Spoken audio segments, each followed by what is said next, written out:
हमें कई बार ऐसा लग सकता है कि यूपीएससी सीसैट के अंदर रीडिंग कॉम्प्रिहेंशन है, ये तो हम बचपन से करते आ रहे हैं।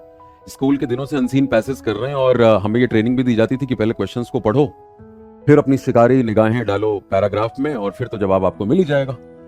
बट ये अप्रोच यूपीएससी सीसैट के कॉम्प्रिहेंशन के पैसेजेस में बिल्कुल भी काम नहीं करता। What's the reason behind that? Because यहाँ पे सिचुएशन अलग है। यहाँ पे जो आपको पैसेजेस मिलते हैं वो इतने इजी टू अंडरस्टैंड नहीं होते।